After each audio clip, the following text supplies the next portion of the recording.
The Sketcho Show Podcast.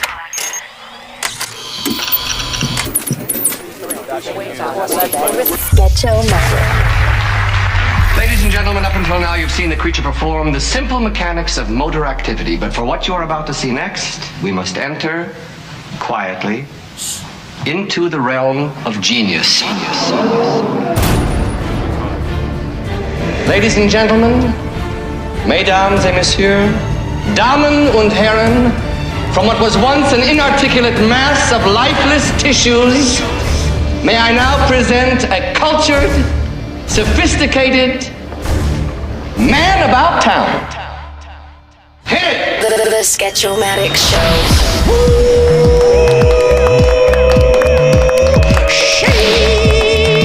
Sketchomatic. Back again, the Sketcho Show podcast. That's right. Sketchy. My pleasure to finally feature this man, one of the hardest working men behind the scenes at iHeartMedia Los Angeles. Oh, she. Videographer, producer, director, prankster. He's always busy editing, producing, filming something. He's got his own podcast, I think like 3 of them. Wow. I'm going to let him explain it to you right now. Without further ado, Wackoe from Wackoe Films. Oh my God. How are you, good sir? Oh, wait. There we go. Your mic was off. How are you, Wackoe? Yo. Wackoe Films. Yes. Finally. Thank you. And I'll just off the bat say that there is I'd say a very audible similarity between the way you and Be Real from Cypress Hill speak. We've talked about this before. Yes, that's true, man. And I heard him on the Joe Rogan Experience not too long ago. And when he was talking, just in his normal voice, not the nasally rap voice. Oh, not the high. Yeah, when he's just talking. Yeah. And I was like, man, who does he sound like that I know? And I was like, oh, Wackoe. The thing is that Muggs was from New York. He was from Flushing. So a lot of his influence was from New York. Well, Do you get that a lot? actually, I do. And a lot of people say that we kind of resemble each other when I wear the glasses. And just because I guess my features and the way maybe we look. Yeah. We have a very street edge look, I guess. Wackoe, bro. God, man, it's been a minute. We've been trying to figure this whole thing out. I'm so glad I finally caught you. Yeah, it's about time. Yeah, bro. I just want to say that it was very depressing and just sad looking out my door, peeking out, and just, you can put some sad music to this too. Okay. Copy that. Watching all these people go in and out of this studio and, saying, oh, wow, that was so fun. And then just looking at your Spotify and seeing all these people, random people, and, interesting people, and others like, and I'm like, hey, what about, hey? And finally, I was just like, I guess it just ain't meant to be. I'm just not part of that caliber of a guest. That is blasphemy, and you know it, good sir.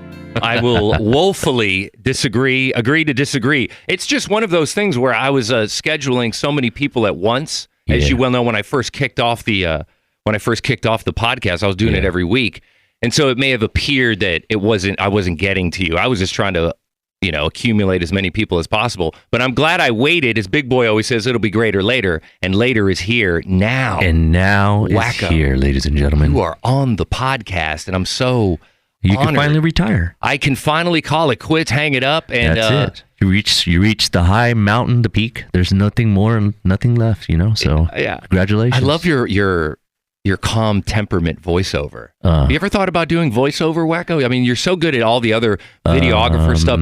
Yeah, and I've done some commercials probably before. I've actually did like commercials for a pharmacy board shop.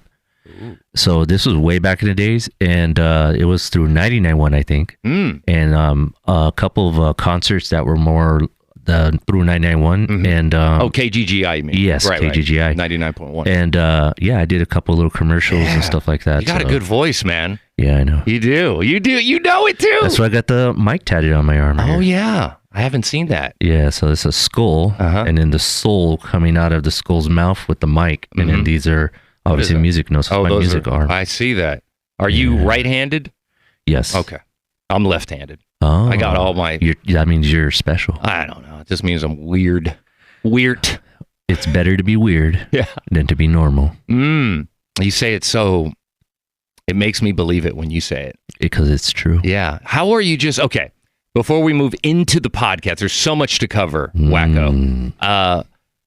For one, what is the technical position, the technical title of the position you hold at iHeartMedia Los Angeles? So here in iHeart is the video manager.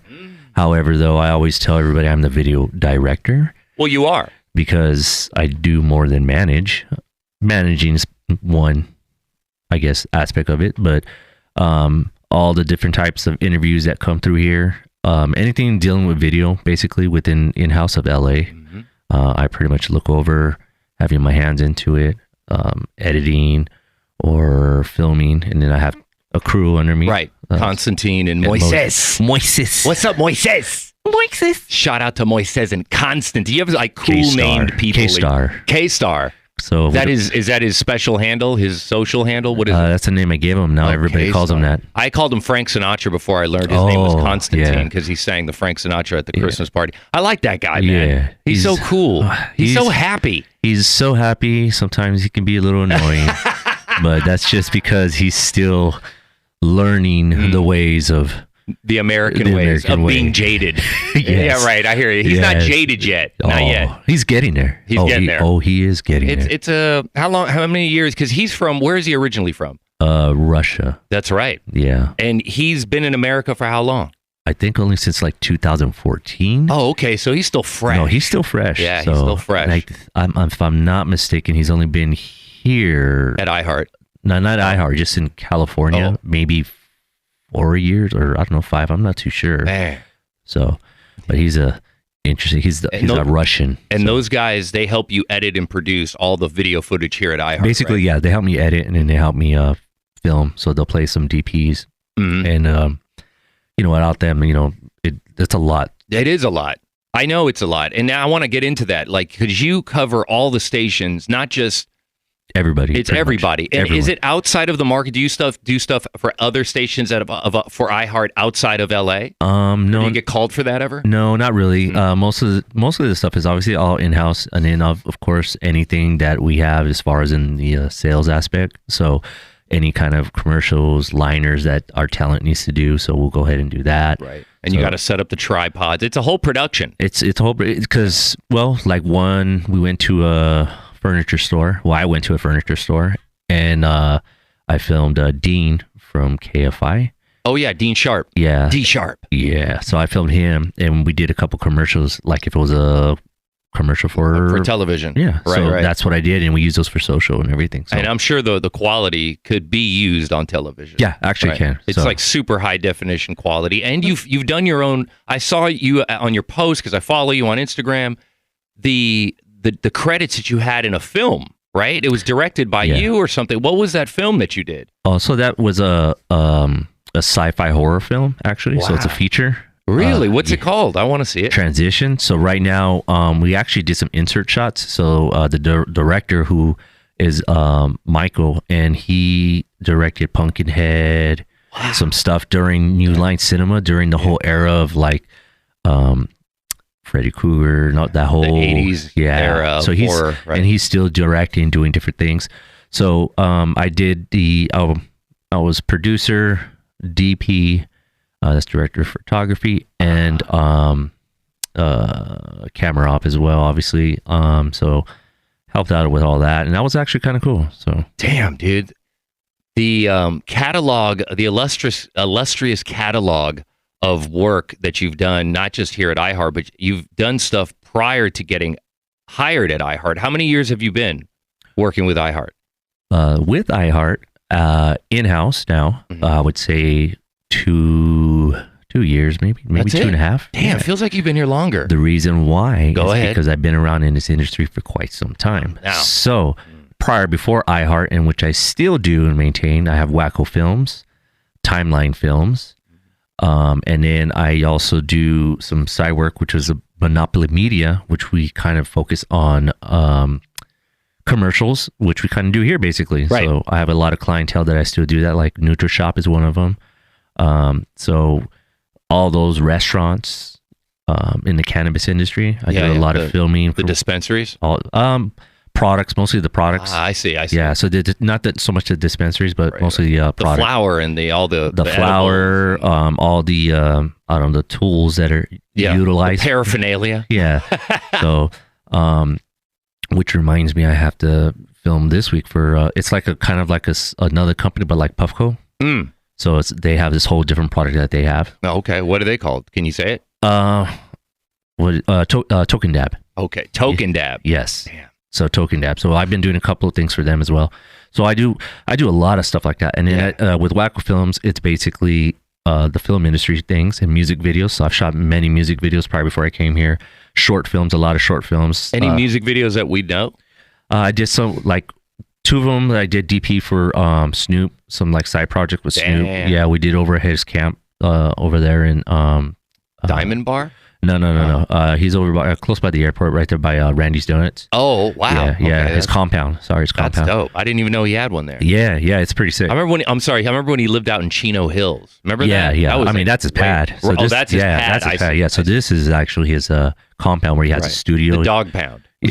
Pretty much. Yeah. So they're all there. Yeah. So music videos, short films, feature films, things like that. I've written like about 2 scripts. 2 of them are just like short films.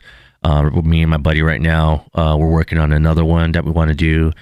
It's more of like an anthology type thing. So I love anthology. So that one's on the thing. And but I'd done a bunch of things like that. And then prior before I came here, I was actually one of the vendors that they would hit up for filming from sales. So when they had a hard cost or something, they'll go ahead and hit me up and then, hey, we have this, we need this, film, yada, yada, yada. So, that's how I kind of like, as far as the marketing aspect of stuff, but everybody else, like Big Boy and everyone, they all knew me just because me being in the industry. Right. Because I've been in the hip hop industry, which we'll probably talk about a little bit later. Yeah. I've been in that whole industry, so they all know me, just Wackoe. So when I actually came here, they used my real name.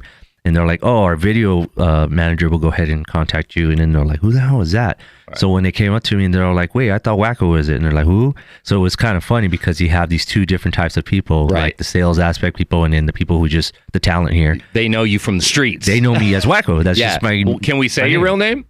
Yeah, Vincent, right? Vincent, yeah. That's dope. So my director name that I have actually on my IMDb, it's Vincent Enriquez. That's it. Yeah, it's your full. Yeah. That's like... also a very cool director name, as opposed, I mean, like my real name's Christian Ray Nava, right? Christian Ray would sound like good for like either a stand-up comic or an actor or something like that. That's a good name. Right, or even a magician when I used to do close-up magic. Ooh. But R-E-Y, spelled like king in Spanish, right? Not just R-A-Y. Gotcha. And that's basically my mom's maiden name. Oh, that's okay. my middle name. Sick. Now.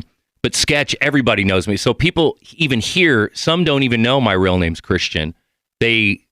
They're like, they don't even know that they're the same person. A lot of times, even in PPO, which is a paperless production order, and OPP backwards.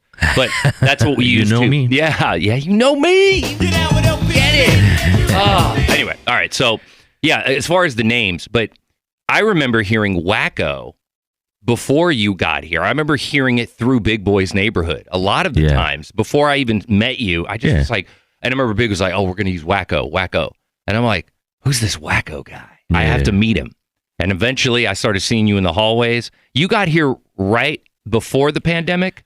Or was it during? That's why I never really... So it was at that time Eric Fisher, who was in the position I was. He decided to kind of move on and, that's what many people do. Shout out to Eric Fisher. He's a really cool guy. No, very, really, very really sweet dope guy. Very, very. So that opportunity and then, kind of came about and then some colleagues here kind of just mentioned to me like, hey, this is popping off. You think you'd be interested? And I go, I don't know, I'll think about it. So at that time it was Michelle Lynn, who was the I remember Michelle. The digital manager. The digital director manager. She was like, oh, you sure he wants to come over here? Yeah. And then I thought about it. I said, give me 2 weeks, I'll think about it. Wow. They literally hit me up 2 weeks. Like 2 weeks, say, hey, it's happening now. Yeah. And then I was like, okay, I'm down. Did you have to interview? Well, with her, I didn't because she's known me because they outsourced me. They basically just handed you the position because they just based on your experience. Right. I interviewed with Peak, who was on your John Peak podcast, and Eileen, and they did not know me, of course, obviously. So, Michelle says, hey, you got to actually really interview and and I just Right. went ahead and broke down what I do, and they really liked what I was bringing to the table. And You that came with that cool, calm confidence that you Yeah. bring, Wackoe. Well, check this out. So you know how we were using Teams. Obviously, we use Teams here, Right. Right. So, in the office I used to have, which was in Ranch Cucamonga, I had my camera set up, and I actually had a DSLR camera connected to everything. And then Peak in the middle was just like, "Hey, why is your video look so crisp and clean?" I go, "It's because I got my camera set up and everything." They're like, "Oh, because everyone's using their laptop or whatever." Right, which is a shitty camera. And Right. so it's just kind of funny. Damn, what's the DSLR camera? What does that mean? That's basically a digital camera. So that could be the Canons or Sony. That's what we have now. It's just a DSLR, what does that stand for? digital. What does the S stand for? Should we Google it? Yeah, let's Google that. I'm going to Google it real quick here. Yeah, DSLR. Then I got something else to bring up about the movie. I mean, there's so many questions, so much stuff here. Hey, man. DSLR, digital single lens reflex camera. Correct.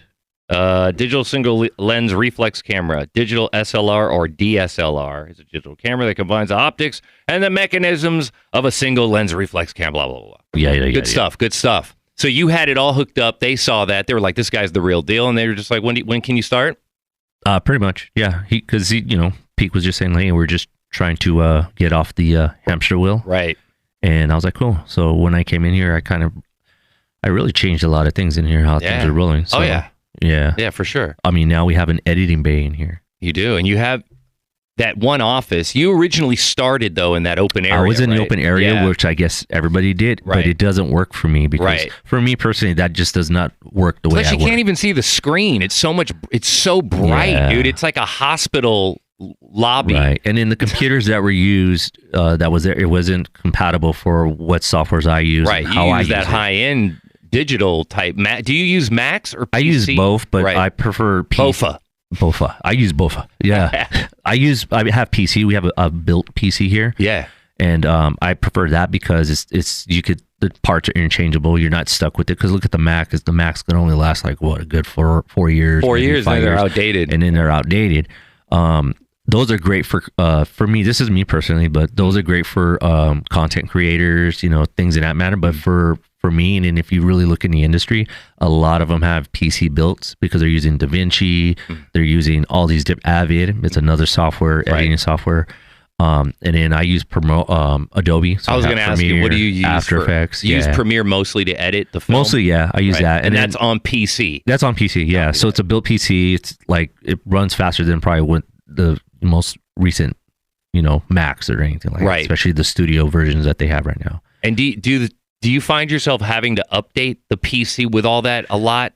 Not as frequent as what you would think, because and if it is, the parts are so easy to replace. So if I want to upgrade my graphics card, I'm just buying the graphics card. Whereas as far as a Mac, you can't just replace a piece. I know. What's up with that? I thought they were supposed to change that to be open user friendly. No, I don't think so. No, but there are Macintosh. Macintosh PCs or something like that. There's a what you call it's Windows. It's basically iOS? It's basically a Mac computer with Windows. It's like an OS Intel Mac. Yeah, so that's what I have. Yeah, so those are some hybrids. There you go. But I can't open it up and change shit though. It's a laptop. Even the desktop I have at home, which is through the station, it's outdated, and the Windows Chrome needs to be updated, but it can't. You have to update the whole system, and if I do that, it'll wipe out Pro Tools. Yes, I got to talk to Matt Anderson. See, that's why when I came over here and I was just like, hey, I can't use this computer or nothing, and then I just happened to pop into that room one day. And I was like, oh, so what does this get used for? Because me and Ricky were scoping it out because he was just trying to find a part. And he said, oh, this used to be for fuse or whatever. Right. And I was just like, oh. So then it came to a point where I found a perfect time. And I hit up at that time, it was it Kevin? Legret. No. Spacey. Kevin Spacey. Oh, wow. Don't even. Let's move on from that as quickly as possible. Kevin. Kevin Palmer. K. Palmer. Yeah. So I said, hey, what's up with that room over there? Because I want to bring my computer over here. That way I can utilize my computer, because the computers here, they're not compatible for how I do things. I hear you. And then he was like, well, there's this room right there. And I already knew. Bada bing, bada boom. And that room you have set up right there, I like how dark it is in there. When I love it. It's super dark. People who come in here, when I've been, or even when I was on the 4th floor, I kept everything how it is now. It's dim.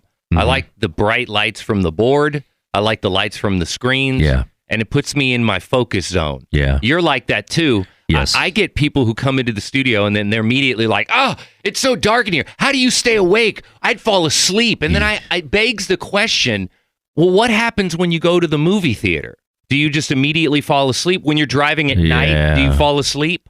Like, it's just, you know what I mean? Like, there's so many things you do at night that require focus, and it's night, but you still do it. You're still awake to go through it. It just feels like when people, I always feel like they're judging me. You know what I mean? You ever feel like that? Do you get that? Do you get people going, "Rah," and they turn on the lights? No, not really. Because, I mean, for me, it's different for the fact is that, like, if you're in there to talk to me about something. Right. At least here. Right. Outside of that, like, you're not sitting there with me. Right. Well, there's no room either. It's you, Moises, and K-Star. Yeah. Like, and it's not the biggest office either. It's a small room. Do you ever feel like you're a little cramped in there too tight together? If I'll find some pictures and I'll show you where I used to have my other studio, and you would trip out. A lot of space. Oh, it was amazing. It was beautiful. I had like a whole everything. I painted the walls black. Oh, that's dope. I like to have my room, which I kind of do right now, but I have to like have a what's the word I'm looking for?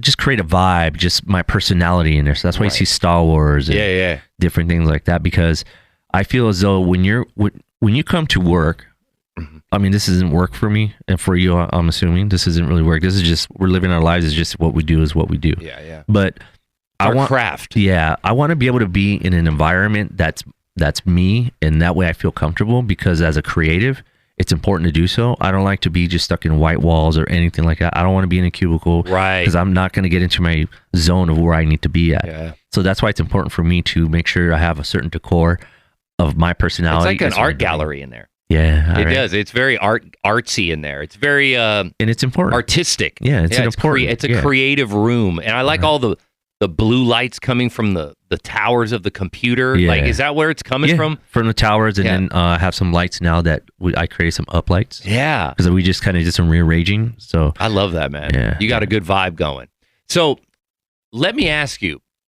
Thanks for sharing all the IHMLA stuff and how you got in. But as far as getting into what you do, into your craft, the being the video wizard here at iHeart, but before all that, and then even before like KGGI and you doing your voice. By the way, I think you should do voiceovers for Audibles. That would be dope. Like, let me know. Narrated something completely, down. Right? It's a lot of work though, but yeah, I know. You know, I don't even know if it pays good, but I feel like you'd really do a good job in that. Just because it never seems to go above an octave. It always stays at a certain level. Mm-hmm. And we're going to get more into that like later.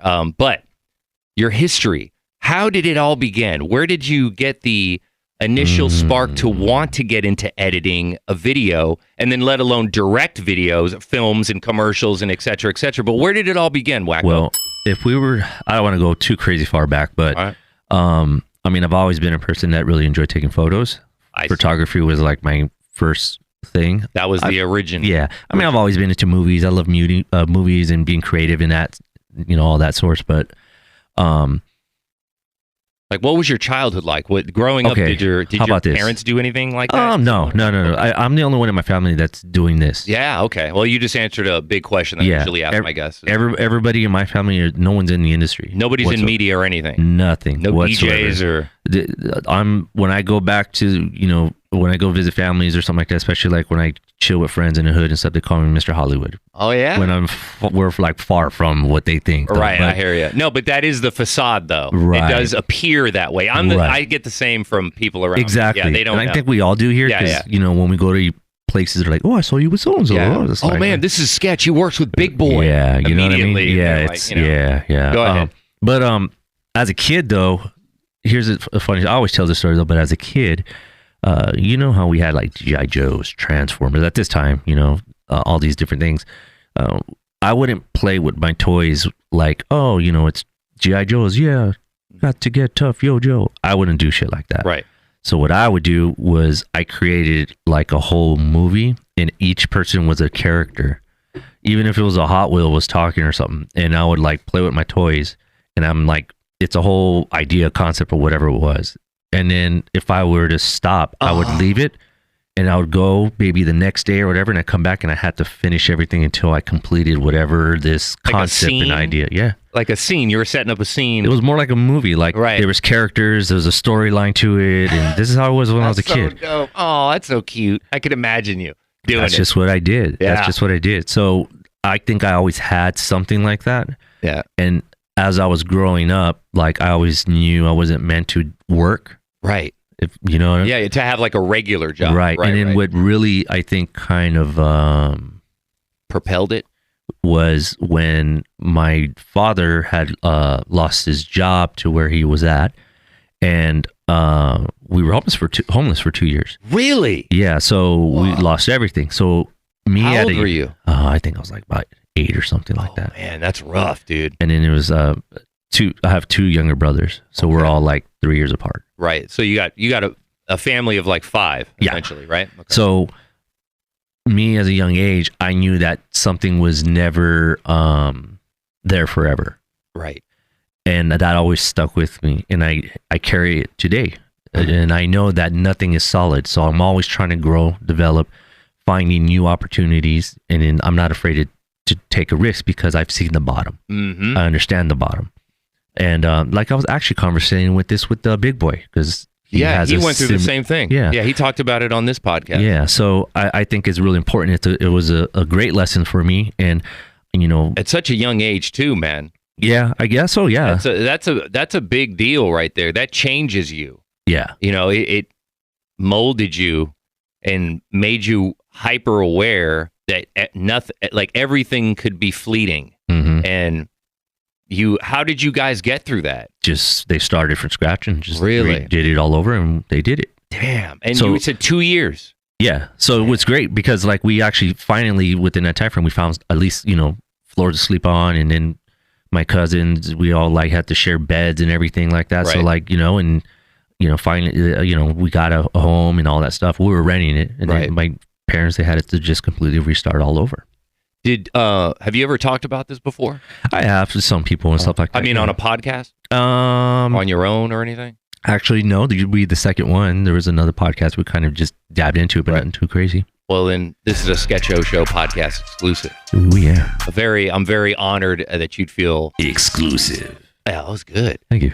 I feel very appreciative that you would share that. No, here. yeah. You know what I mean? Because that's important, man. I think it's important, Yeah. and it's important for us to share our downfalls, because for the fact is that's how we learn. Yeah, man. You know what I mean? When you're riding a bike, you fall down. Yeah, and you yeah. figure, okay, this is why I did that.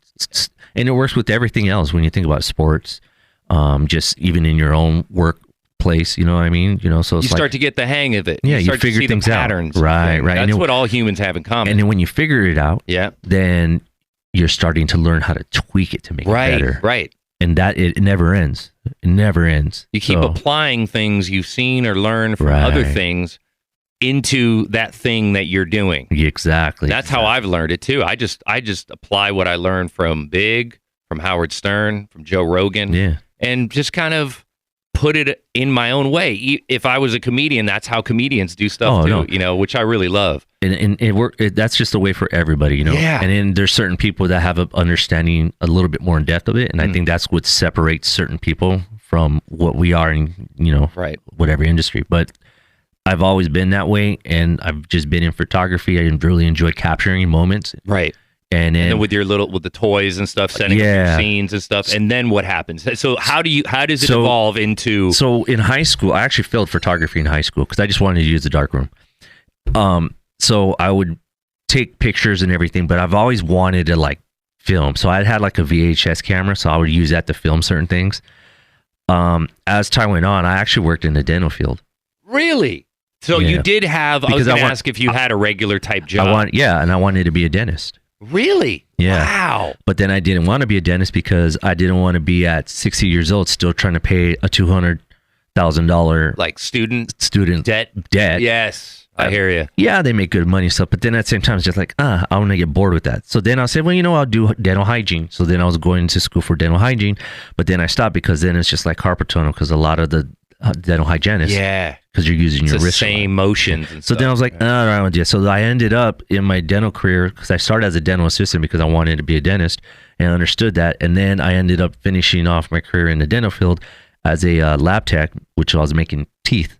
Wow. And then as an x-ray tech for this private dentist. How many years was that, you said? I worked in that field for like about 14 years maybe or something. Damn, dog. That's like well over a decade. Yeah. So if you didn't have this Wackoe Films and all that comes with Wackoe, I'd probably be working doing as a that. lab thing, and I could still make I good mean, money. that's a good gig, though, dude. You know what I it mean? was. Yeah, it was. You get paid. I mean, I hear you on the debt thing for Yeah, sure. Yeah. So, but that's what I was doing. But during that time, I was developing my skill, and then I was actually it started more really in this industry to really pop off. It started in 1999, 2000, most likely 99. And it was a magazine called Skinny Magazine. And Skinny Magazine was a West Coast distribution magazine, lifestyle magazine. And Sounds like a magazine I should be in. yeah, right. So that's we were in it because we're skinny. Yeah. So it was at that time they were more focused on kind of the rock scene. The metal militia was very hardcore and starting to grow in that whole era. So I was at a lowrider show and they had a booth, and it was their first magazine that got distributed out, and they're giving out free magazines. And then I was looking at the mag, oh, this is cool. And I think it had on the cover like Dr. Stank or something like that. Right. And then I was like, this is cool. And they're like, oh yeah, man. I go, oh, this is dope. And I go, yeah, I do photography. And they're like, oh, we're looking for people to, join and, be contributors. We have a meeting next Wednesday. You want to come? And I was like, yeah, sure. Why not? I went and left that. I sold some things and then used that money and bought myself a digital camera. How much is a digital camera? At that time, damn, I don't remember how much it was at that time, but at that time, I think it was Gotta like be 1,000, right? At least. It was some because it was a They're little bit steep. different. It's a steep price, especially back then. It wasn't regularly like you could buy stuff more. There's more to choose from. Yeah, everybody's trying to push their right.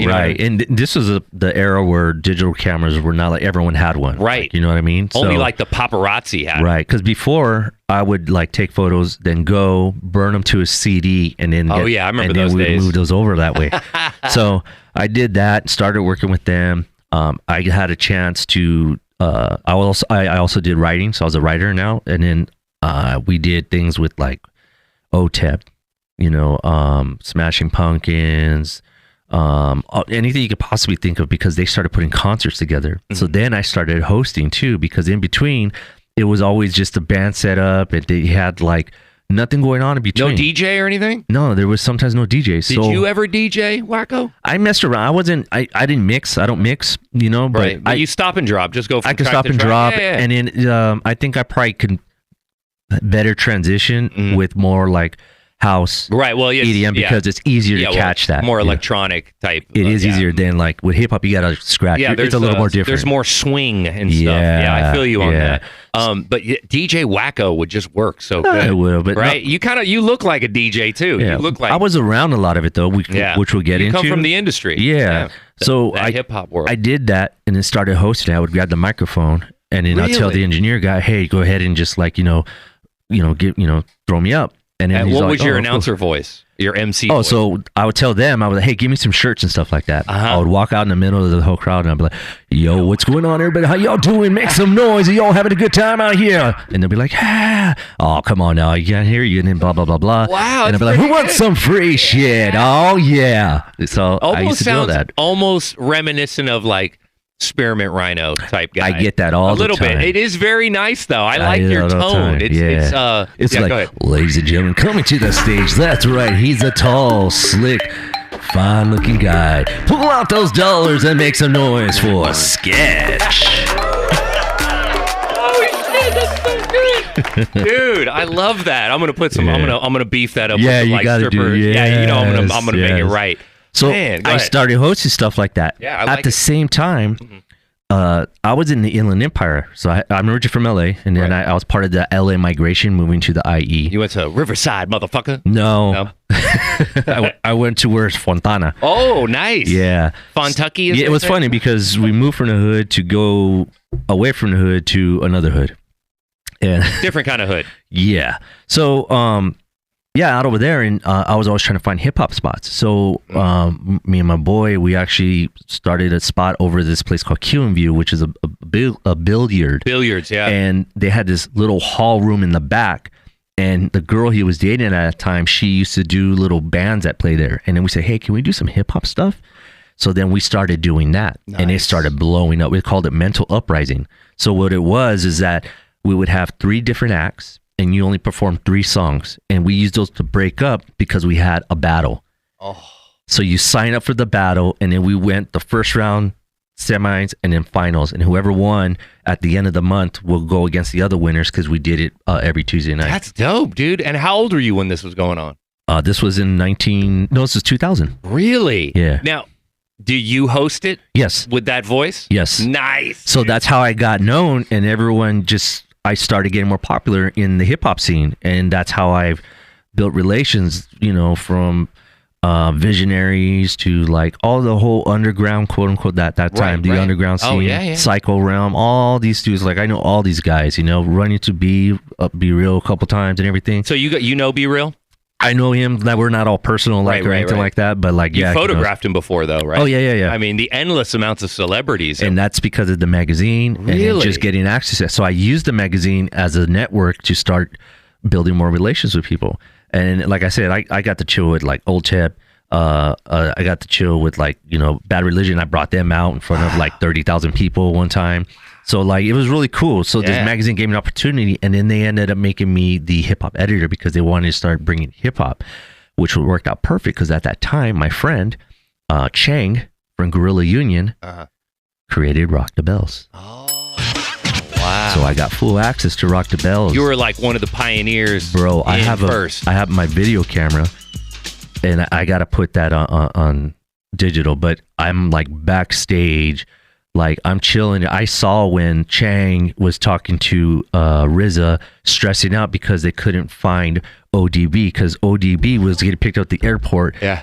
And the driver, who didn't know much, took them to Watts, and he went and got high, and he was there hours because they didn't go out on stage till about an hour and a half. For those that don't know, RZA and ODB, Old Dirty Bastard from Wu-Tang. Yes, Wu-Tang. Right. So that's who he's referring to. Keep going. And everybody in the dome, the Orange Dome over at the San Bernardino Nods Event Center was sitting there waiting for about an hour and a half, and it was hot in there. I remember that whole thing. And then finally ODB came out, but through the whole set, this guy was just sitting on the speaker, just slouched over and grabbed the mic once in a while to do some little ad-libs with everybody. But then when it was his turn during the show and they started doing some ODB stuff, this fool got up and he was like, oh, and it was like, what the fuck? He turned and he did his thing. And then when he was done, he sat right back down and just... What do you think was wrong with him? Was he hungover? Oh, no, he was high. Oh, he was high. Yeah, he went in... On what, though? I wonder. It couldn't just been weed. I think he was on... some were saying that he was like laced up, like some heroin and stuff. Yeah, some peas or something. You know what I mean? Yeah, ODB was wild. No, bro. he did. Yeah, he did his thing. But they specifically told this person, hey, make sure you bring him over here. But they listened to him, and I'm pretty sure he got a little, not aggressive, but he was just, you know what I mean? Yeah. Like, we'll be fine. We'll go over here. Right. And they took him to this house, and they were there for hours just fucking getting high. Damn, dog. What?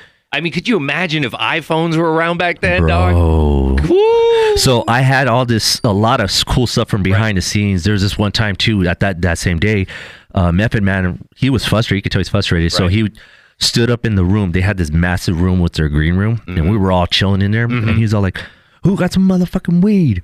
I need to get high." It was just really crazy to see that. So you see him saying that, and you see Chang really stressed the hell out because they're supposed to be getting on stage, and then at the same time, a gate just got pushed down because this whole crowd just ran. They're getting in. restless. No, no, people outside. Oh, they knocked the they gate wanted down, to get and in. they knocked it down. They went in, and that's why it got overpacked in there, and it got so hot inside the dome. Luckily, there wasn't like what happened at Travis Scott. No, Remember, not like that. Stampede. It was crazy, but it wasn't as insane like that. It didn't seem like shit happened like that back then. I don't know. Right? No. I never heard of anything. Again, there was no social media, but you never heard about any crazy shit like that happening. Not like that. Right. And there's a DVD out. I forgot the name, but I have it at home actually. Did you direct it? No. Okay. I'm actually in it because for this first Rock the Bells. Wow. So you see me in the DVD and stuff. Bro, like do you have that footage? You got to. I'm gonna do is I'm gonna record it. Telesync it, you mean? Yeah, and I'll go ahead and I'll send it to you so you can see that little footage. Maybe we can use a piece of it. Yeah.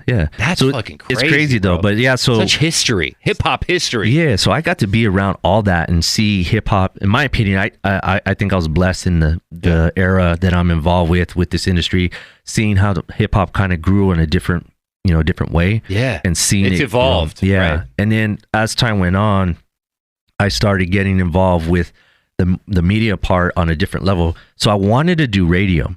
You wanted to be on the air? Yeah, I wanted to do radio. Yeah, I mean, you still can, bro. You have a great radio voice, bro. You do. I'm good now. I really like your temperament, bro. I love how calm you are all the time.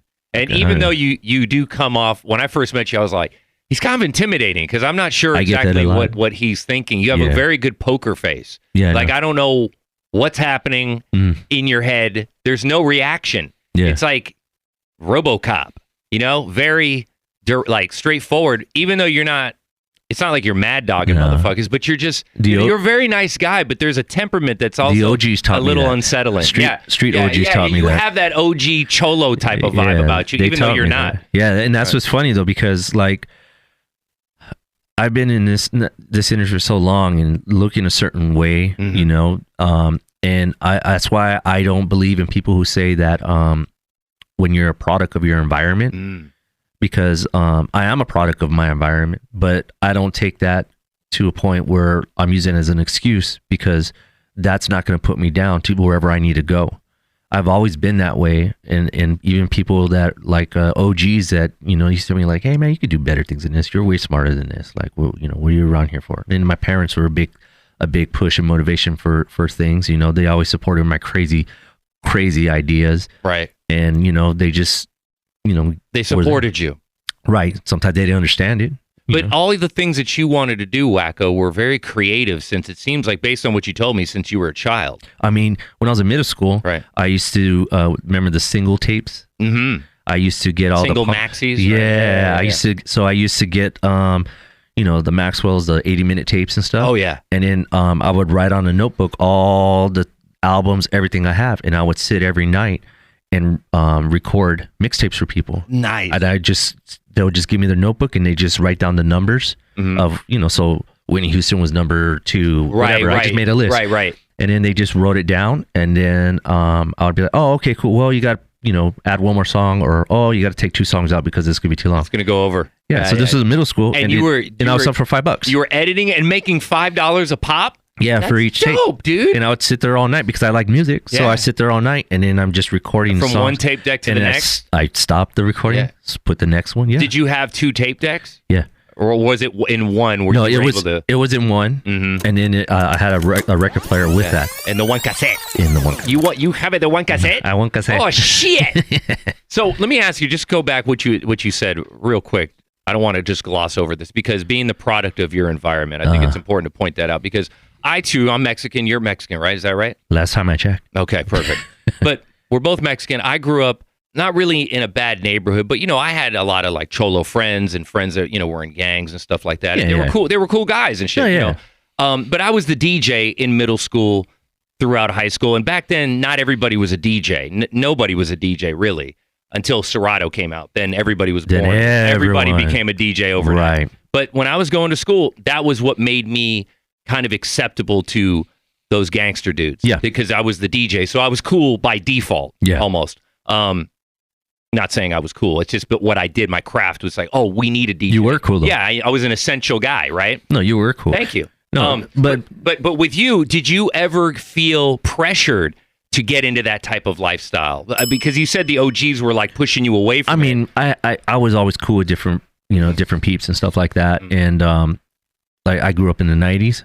So that era was pretty crazy. Very, very It was the last. LA. It was the last of like I think the 80s were nuts. 80s were nuts, but come on, 90s, the 90s LA riots, bro. That shit was wild. And I always say that the reason why the 90s was the way it was is because the music that was being projected out influenced people. Totally. So, the 60s, it's about love, peace, and everything. The music, listen to the music. Yeah. Screw war, Hippies, love you. Yeah. It's a whole different era. And that's why you have a lot. Tune in, turn on, and drop everyone out. had, and then everyone having kids by, blah, blah, blah. Yeah. You know, 70s was you know, a lot of like dance, having fun, punk. It was about cocaine. Oh, that was a lot of 80s. And that was 80s. Yeah. It was more 80s though. Yeah, but it was in the 70s. For Don't get sure. me wrong. Yeah. That's where it popped off. Yeah, LCD, all that stuff was popping off. So it was very artsy Studio too. 54. That's what I'm saying. Come on now. Yes. Woo! So, you know, but the music was it was live. It was fun. It was a frequency that materialized itself. Right. That's what music does. When it gets to a certain frequency,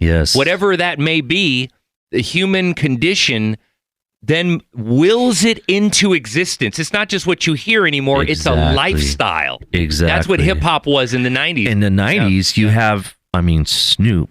Yeah, Tupac, it was fucking Biggie. Everybody. I mean, it was, and then remember you had Cam? Bro, that's what I'm saying. So it was aggressive. It was street. It was, you know, and like Big Boy and them were playing this in that time. That's what the music was. Yeah. And they were talking about popping and bitches and hoes, and like, it's funny though when I have conversations of people that are our age and they talk about, oh, this music now is so stupid. I go, bro, do you remember the shit that we were listening to, and you remember what we were doing? Yeah. Do you see that happening right now? Yeah.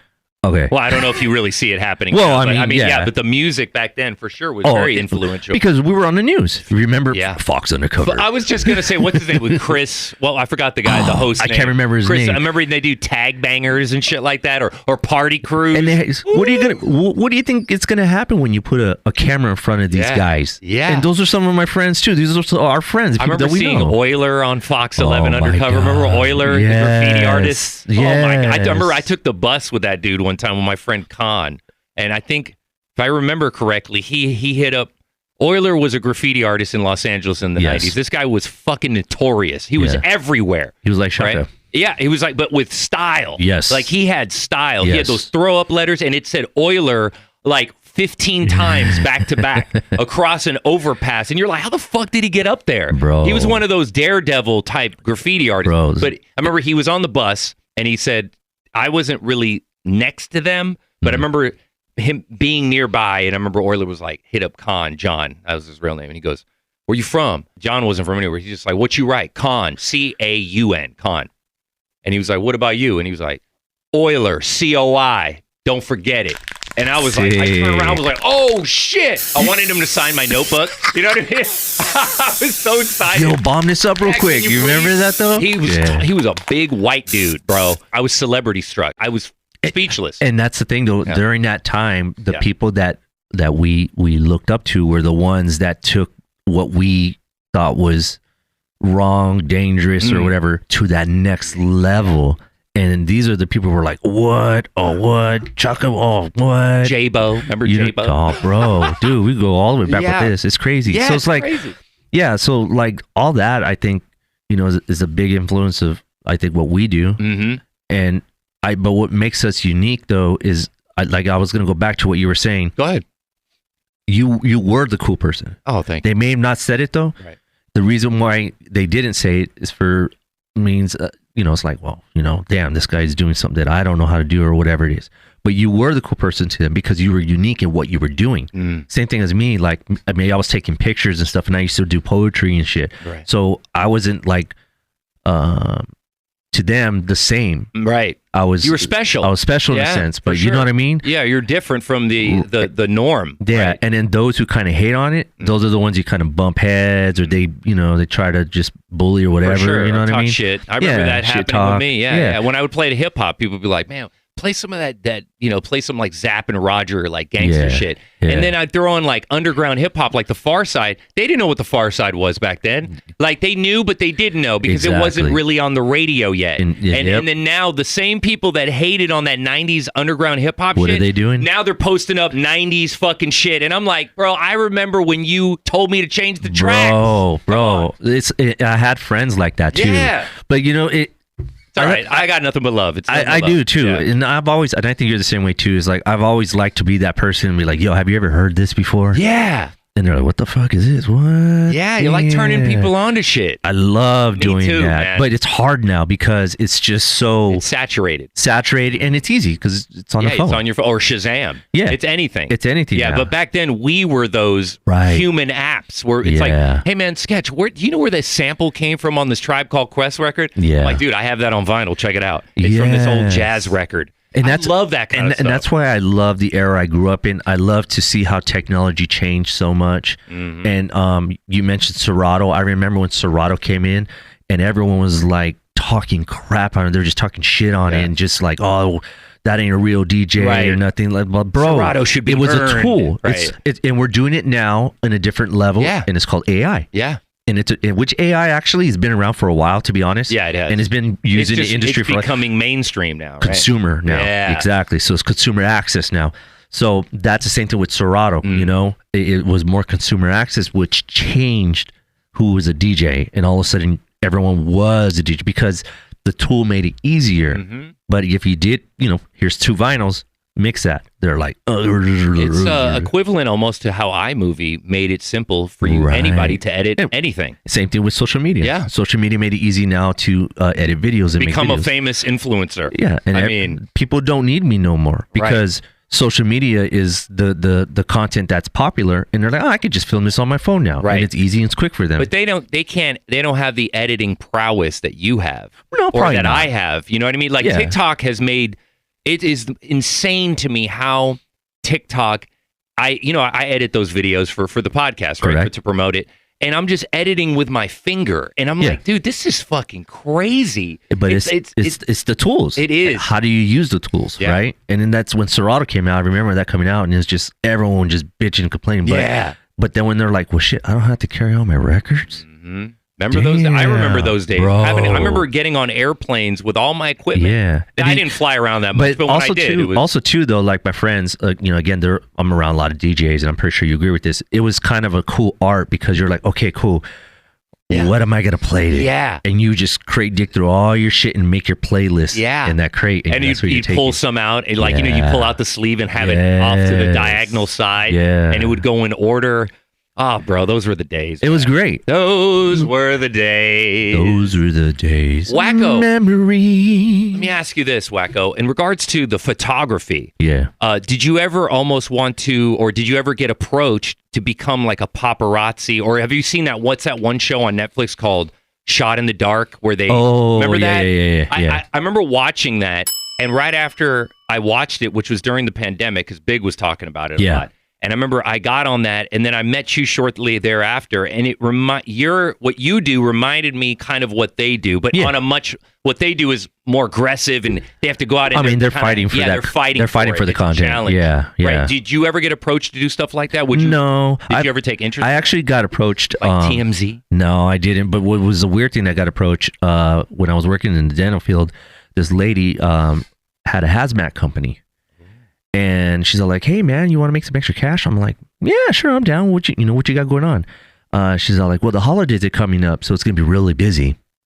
It's a hazmat for cleaning bodies." What the fuck? And I was like, "For real?" And then she's like, "Yeah, like probably the first week, it's gonna be really nauseous because of the smell, but you'll get used to it."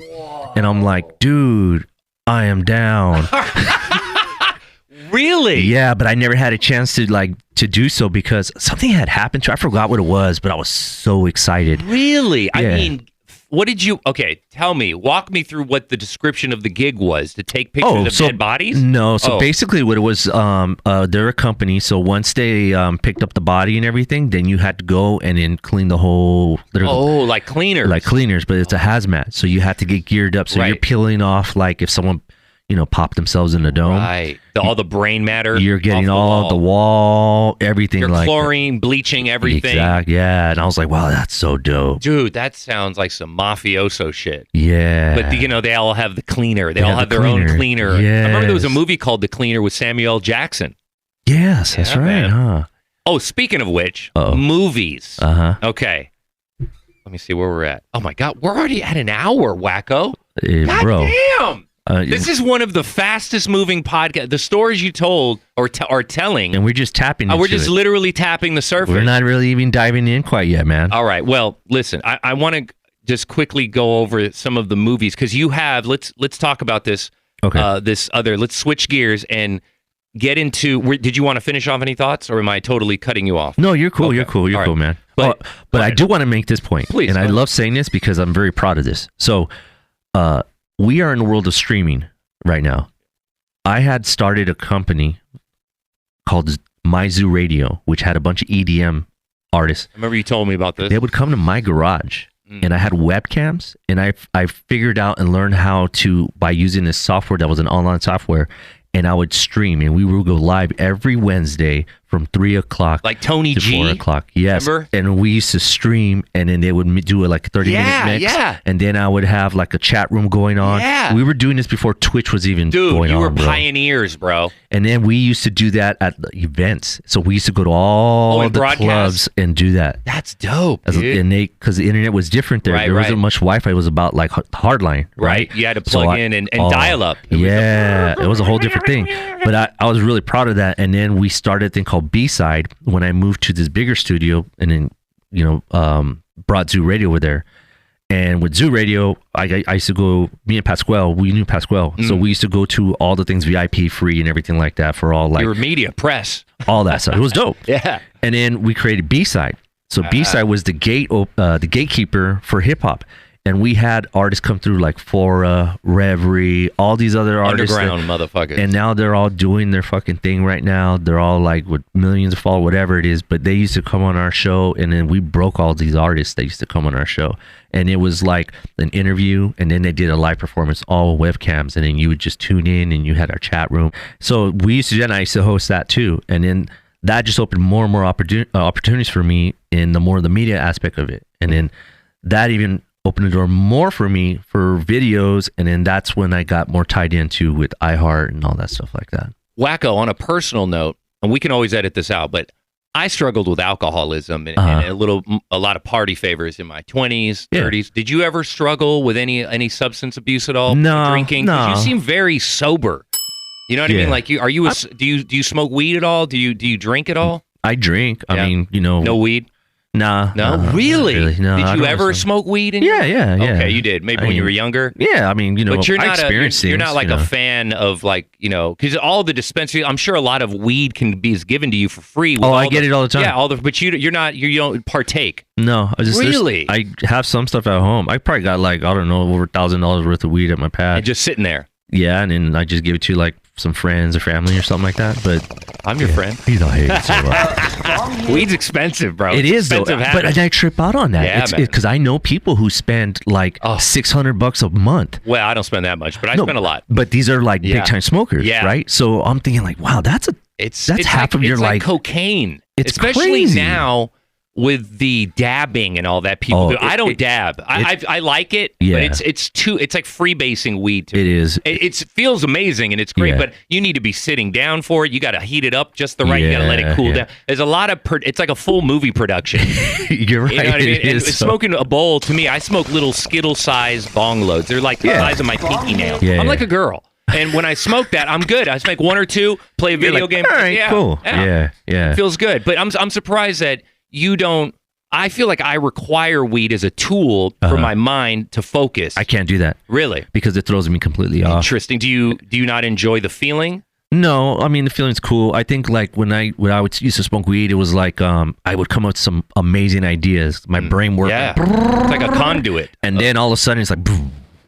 And then it was a waste. Oh, you don't remember any of them. I do, but then don't. It's just I get an energy of creativity, but the problem is that I can't like harness it and just really I just don't function that I feel you. But when I'm editing though, like I feel like I'm high and I'm in the zone and I'm like lost and I can be editing and then next it's like, oh crap, it's 6 a.m. I know, I feel you, bro. I'm the same way. When I make those tributes, man, I get locked in. You're locked in. I'm locked in, like, bro. But the weed really locks me helps. in. I like the act of editing, playing it back, listening to what I just made, especially a part I'm really liking or something that's emotional or very tender or whatever, what have you. And I'm listening back and then I'll either vape my Elf bar or I'll take a bong load. Yeah. And I just, it's part of the process to me. You know what I mean? But with you don't require that. No, I and just that do. To me is pretty dope. You know what I mean? It's dope that you don't require any assistance to be to get locked into the zone. Well, kudos to you, bro. I'm glad that you don't. Oh no, I appreciate that. But no, my thing is like, it doesn't matter how you do the job as long as you get the job done. I'm sure you've been contact high plenty of times though, right? Being around like the, Yeah, I would say so. I could feel like cloudy, a little, right? Yeah. Oh yeah. Especially when I go to the events, and it's usually like those private events, and we're like in these buildings in downtown LA. Yeah. And like Gary Vee owns one, and it's called the Green Street. And it's in downtown LA, and they have 3 floors that they own. It's all these different weed brand, like Originals, everything. They all have offices in there. So it's like a mobile office, so that they're in downtown, they have their office there.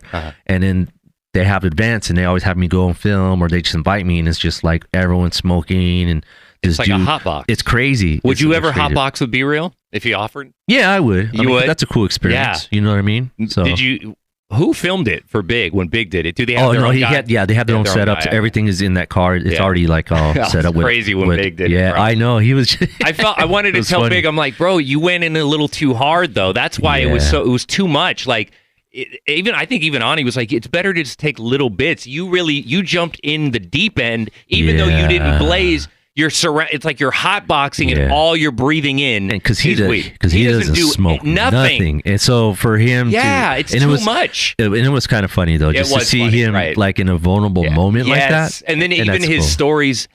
Post like when he went into and he said when he went home how and this is on the air. Like he had reiterated his experience on the air, and he's like, I remember him saying, "Is this ever going to end?" Hey man, and I don't know why I kept saying hell yeah, and I kept saying know what I'm saying, know what I'm saying, and I kept saying, dude, am I gonna stay like this? Am I gonna be high forever? I felt so bad. I wanted to be like, Big, you just got to take a little bong load, bro. Well, That's it. Or not even him smoke, but like an edible, or like a 5 mil. But those are too much. If you were to give him an edible, I think it would freak him out. That guy would be gone. 5 milligrams of today's edibles is very intense. One time, I don't know how many years ago this was, but I got a brownie. So I basically was like, oh, my back's hurting. Yeah. And I went ahead and was like, you know what? Fuck it. I'm going to have this brownie. Oh. I had this brownie. I started eating it, and I was watching this movie, and I was just eating it and eating because I was so focused and stuck on the movie. Delicious. Right. And thought nothing of it. I ate the whole thing. Of course. And then next thing you know, bro, like I'm like, oh, it's cool. Like 30, 40 minutes. It's kicking in. Yeah. All right, I'm going to go, because I was in my front living room. I'm going to go ahead and just go in my room, chill, watch the TV. Went and laid down, and I just knew something wasn't right. And then everything just started, like the TV was like getting bigger and bigger. It was like, the RGB. No, like when you watch a 3D movie, and you know how there's like 3 different levels, dimensions. Right. And then when you put the glasses on, everything, that's how I was seeing everything. I see. So as that was going on, this show was going on, and it was the background, and then their voices were going around me. And then I started moving into the TV, and then I went into the TV, and then I was literally in like this Milky Way space thing, and still hearing this voice thing, and then I was just like gone. Someone came in the room, and they saw me, and I was all curled up like this. So basically, I did 500 milligrams of the brownie. Oh my God, bro. That's like an acid trip at that point. It was. Because when you get to the 500 milligram range of an edible.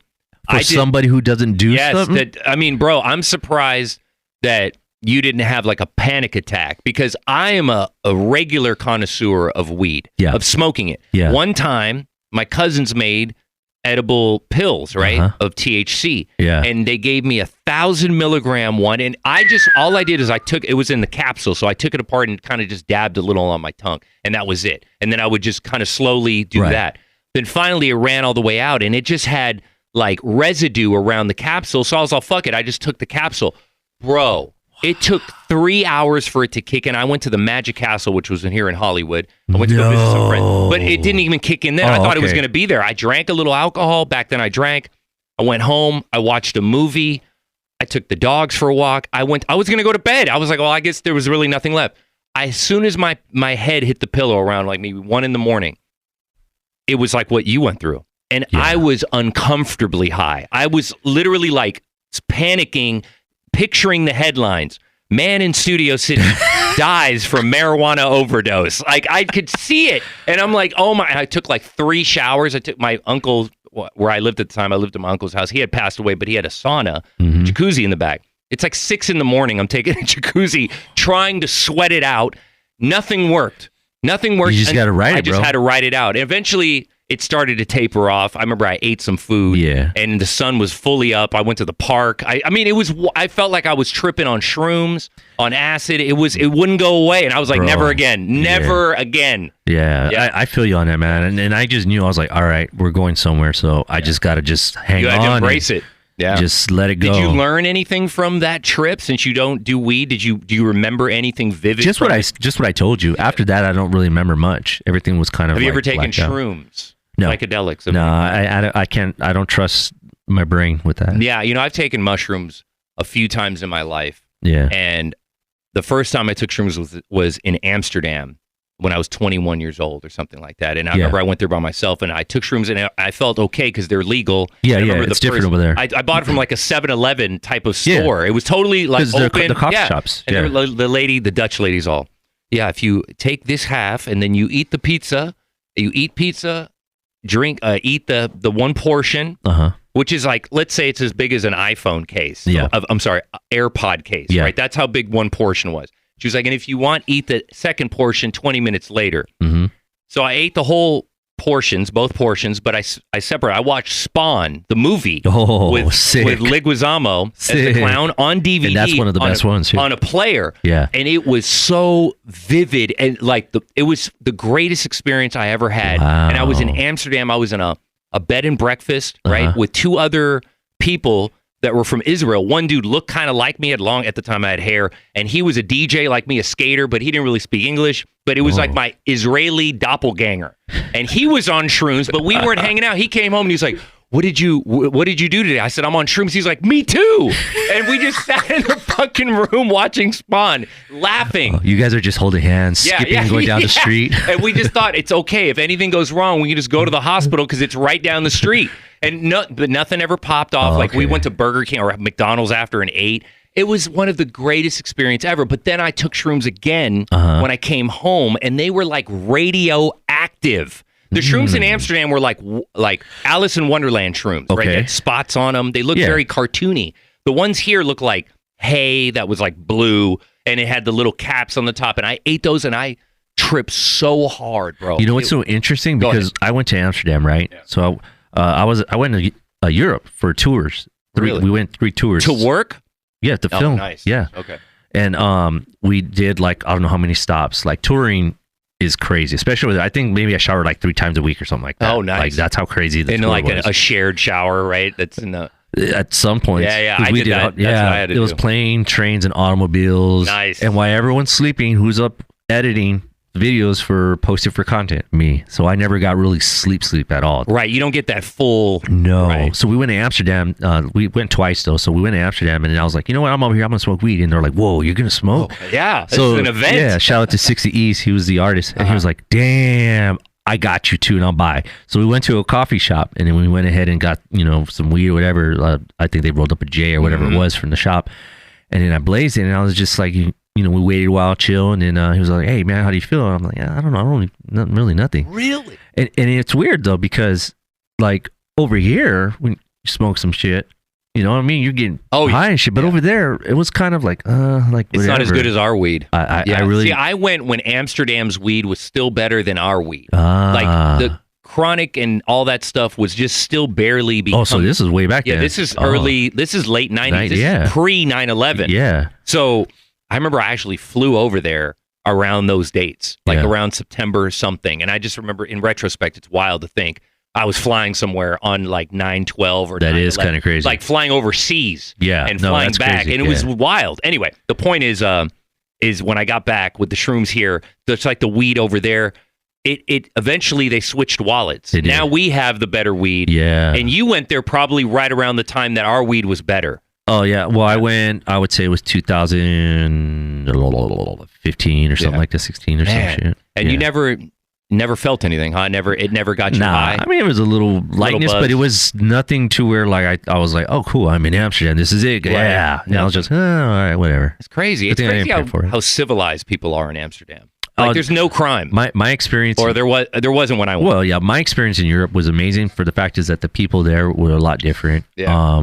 When I was walking around, especially like Spain and Barcelona, bro, there were no overweight people at all. Right. Everybody rides bikes. There's no processed food. Right. It was a really cool experience. Totally different over there. It was dope. Bro. It was dope. Like I was like, do I have to go home? Like this is crazy. Would you move there?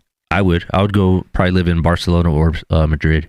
Wow. Those were those spots. We had Holland, we had Warsaw. Oh, in Warsaw we went to this village which is 3 hours away from Warsaw, and I can't remember the name of this village in Poland, but we were the only Americans ever to fucking visit this fucking village. Wow. What was in it? What did you see? It was just a small town. Was it haunted? No, it wasn't too bad. But Troyes looked like it was haunted. It looked like vampires lived there, and Troyes was in Paris. So that was a crazy village. It was like medieval looking things, but it was normal. There was a Starbucks there and stuff, but it looked like medieval because these buildings were there forever. Have you ever experienced anything paranormal in any of your? Go ahead, please. But it was out here, not anywhere else. In LA? Yeah, at home. Okay. I just remember waking up for some reason, and I just saw this shadow with a hat, and I was just like, "What the fuck?" And I couldn't move. And then I kind of just like blinked my eyes, and then it was gone, and then I could move, and I was just like, "Whoa, what the fuck was that?" Crazy. And then I went back to sleep. And it was in your room? It was in my room. So apparently someone else in the house said that they saw this shadow with a hat walking down the stairs. What kind of hat? Like a top hat? It was more like I don't know. You know Bane from I don't know if you watch Star Wars. Yeah, I do. Do you watch the Clone Wars? I've seen it. Okay, there's this really bounty hunt, like a bounty guy, and he had like this weird long hat. Okay. Like, I don't know how to explain it. Yeah, I know what you're talking about, though. It could be like a Doc Holliday type hat, but more long, stretched right, with like a long extended brim. It was pretty crazy. Yeah, it was pretty crazy though. But it was just that was probably the only experience I ever had of something. But you didn't film it. You were asleep. Well, no, yeah, I was asleep. You were half asleep. What do they call it when you get the sleep paralysis? Yeah, I couldn't move, and I was just looking at it for a couple seconds, and then I kind of closed my eyes and was like, what the fuck was that? And it was just weird. Dude, that is so wild. I've had a couple of paranormal experiences. I only had in succession, like consecutively right after my uncle died. And it was I think it was him. Yeah, it was for sure. But it was because he died in the house. Yeah. From pancreatic cancer. And they always say that the soul lingers for around 21 days or something like that. And in those 21 days, right after he died, I saw orbs. I seen his reflection in like a mirror of a reflection of a reflection. Interesting. Like it was bizarre. Yeah. And then what was the last? Oh, and then a gas lamp, a toy makeshift gas lamp that the miners used to use gas lamps, right? It was like that, but it was electric. It had batteries. Oh, okay. And you could use it outside. He had a big backyard, so he turned it on and shit. And one night, it was the first time that happened. The first thing that had happened was that lamp. I was walking in from the backyard. It was like 4 a.m. I took the dogs out, let them back in, and I'm the only one in the house. He had just passed away maybe a couple of weeks prior, and I remember the toy gas lamp turned on by itself very slowly and then dimmed back down, and it scared the shit out of me. That's crazy. I knew that I had to check it out the next day because I wasn't going to walk over there at that moment. I was like, cool. I went to my room and I said it out loud. I was all Jerry Neeson in the house. My uncle's name was Jerry. Yeah. Jerry Neeson, right? I'm all Jerry Neeson in the house just to make myself sound funny or something. And I went to the room with the dogs and I closed the fucking door and I was like, bro. And I waited for the sun to come up. And as soon as it popped up, I went back out there with the dogs at my side, opened the fucking toy gas lamp. And there was no batteries in it, bro. Sick. I put this on my mom's ashes, man. It was wild. That's crazy. It changed everything for me. I was like, man, he was atheist. That's crazy. I don't know if he was trying to tell me something, man, but it happened, bro. And I wasn't high. I wasn't drunk. I mean, the dog saw the orbs first. It was one of those. I mean, animals, they react more than we humans do. It was crazy, man. But I never saw a guy with a hat or anything like that. That sounds like some Babadook shit, right? You ever seen that movie, The Babadook? Whoa. Oh, bro, you got to see The Babadook, man. I got to watch that. That's a good one. Yeah. That's a good Babadook. horror movie. But let's get into that before we're at about an hour-ish right now. But I wanted to touch on a couple other things. The podcasts that you have, you have like 3 of them?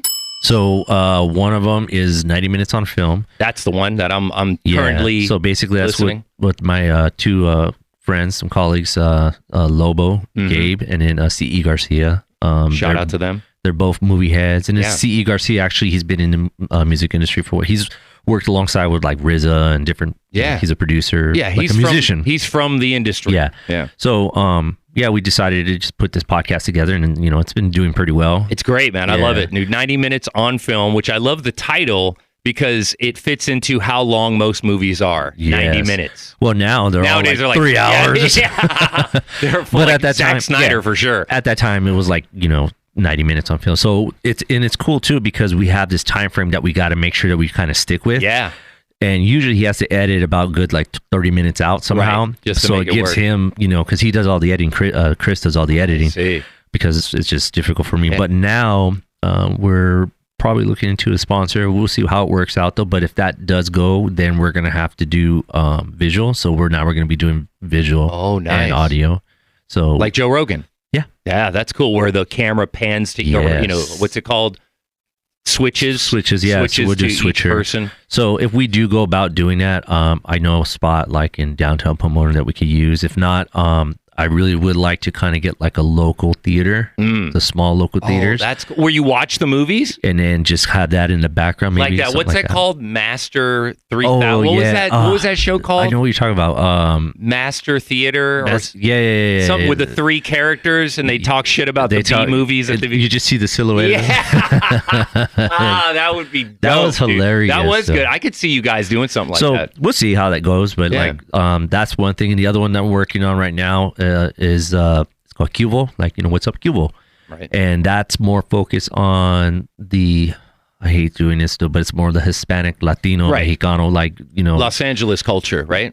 Not just that in general, but just the culture of the Latin, Hispanic, Mexican culture, people that are doing things. I want to sit down with business people, creators, entrepreneurs. I want to reach out, which I do have a connect. So like the old mayor, so just to inspire and what's to his show name? Villanueva? No, that's the sheriff, right?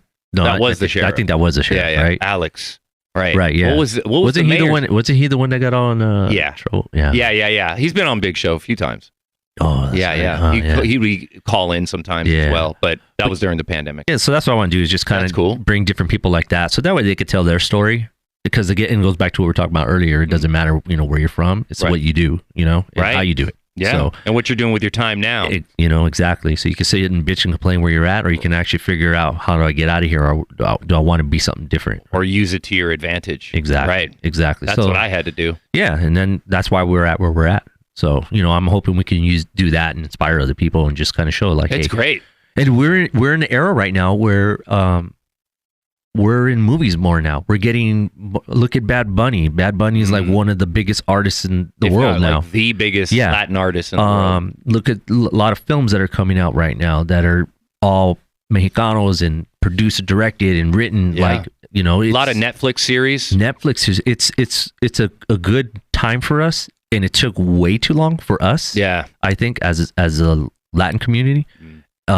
The African American community, it took them a while, but I mean, they got there. They're there. Yeah, they're there. They've been there. BET. Yeah. But for us, it's like not so much to be, it's all speaking Spanish, or like if it's categorized of like Mexican, there's regular people. I don't know really how to explain it. It's more of like, I think I hear what you're saying. I think what you're saying is American Latino, just like how there's a lot of the American Asian stuff on Disney Plus. And look at the movies now. Yes. Joyride that's coming out right now. Everything, everywhere, all that stuff. It took a while. It did, and it took a lot of trauma.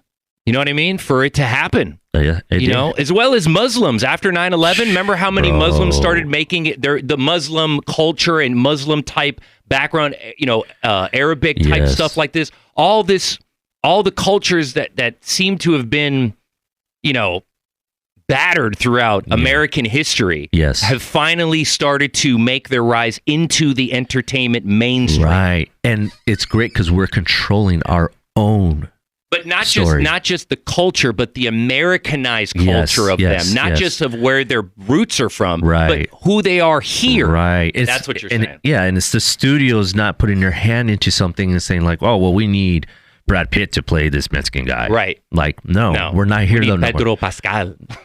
And look what he's been doing. Oh my That's God. what I'm He's saying. amazing. Look at that. He's everywhere. Like, I mean, it's great. Like, we're now in like Star Wars. Star Wars is a massive, and I'm a big Star Wars fan. Me but too. It's a big global cultural scene. And it's never going anywhere. And look, we're having Latino. You're wearing a Star Wars shirt right now. Oh, there you go. That's what's up. Look at you, man. Yeah. Look at you. Do you ever want to direct any of that? Would you ever get into I would love directing to, a Netflix thing or a Star Wars Not thing a Star even? Wars. I would never want to touch it because there's so much responsibility. And I'm sitting there talking shit about some of the directors that do that. I could not do it. I just don't want to get that backlash. What if I screw? What if it's not right? Right. Like, you know what I mean? The pressure must be enormous. I would right? never touch that. Right. I'd rather just be a fan and enjoy it. What if you got offered to work on it with them? Oh, I would work on Right. it. For sure, I would work on Hell something. yeah, though, you'd but have to. I wouldn't want to, steer the boat. Favreau calls you. What's up, Wackoe? Let me ask you this. In regards to directors, since you mentioned that, who are your influential directors? Mine is Spielberg all day long. I'm a child of Spielberg. I like the old schools, Spielberg, Martin, of course. Mm-hmm. Tarantino. Scorsese, you mean? Yeah, right? yeah. Tarantino. Mm-hmm. There's a lot of them, but to be honest, I don't really have someone that's like, oh my God, this is. Who's the one that influenced you the most, though? Everyone has a different piece that I really kind of like the different styles. Who's at the top of the list, though? That you just like as a person? Like, I like Spielberg as a man, besides the director. I just think he's I don't know. I never really put somebody that's on my top that's like, oh, this is the one right here, So, I mean, just have a bunch of them. I just have a bunch, you know. I mean, if anything, obviously Martin might be kind of, Scorsese, the guy that's just kind of like really, changed, the film industry for what he's done. I kind of like his styles. What and about storytelling. Coppola? Francis? Oh yeah, come on, right? Coppola. That's what I'm saying. I mean, and it's funny because a lot of them all kind of grew together. Yes, Lucas, everybody. Oh my God, it's so crazy, bro. Yeah, it's crazy. They're part of that little pack. Yes, just, and dude, Spielberg was 27 when he did Jaws. 27. Yes. It's crazy. What? Bro. So like all those guys, I think I really, really like. That, and then we can go all the way back to Hitchcock. Like, he was the master, in my opinion, because he was at that time. Probably now it's not as effective because we're so what's the word I'm looking for? We're kind of used condition, I guess, right? But at that time, his scare tactic wasn't like bah! Right. It wasn't this scare creep. It was this psychological. Right. You're hearing the music going and never showing anything, just like with the with Psycho, the knife. The shower scene. The last time I seen a great movie that had that Hitchcock feel that wasn't the jump scare was The Witch. Have you seen that one? Yeah, I've seen The Witch. That was freaky. That was great. Yeah. And then like when he kept just going with the axe and that music just kept building and building and you're like, holy crap, and nothing happened, but you're like, geez. It's a slow burn. I love that. A slow burn. I love doing something like that. Speaking of Hitchcock and Spielberg in a documentary that I watched about Jaws, the shark that didn't work. It was on Hulu. I don't think it's there anymore, but at the time it was. And I remember I watched because I was terrified of Jaws as a kid. I didn't even go to Universal Studios. Come on, bro. Because that Everybody shark, was. everything, I didn't want to take a bath. Like I was terrified. But then, of course, as I get older, you grow out of it. But for years, I'm talking like probably over a decade, I would never go near the ocean, nothing. I was just too afraid.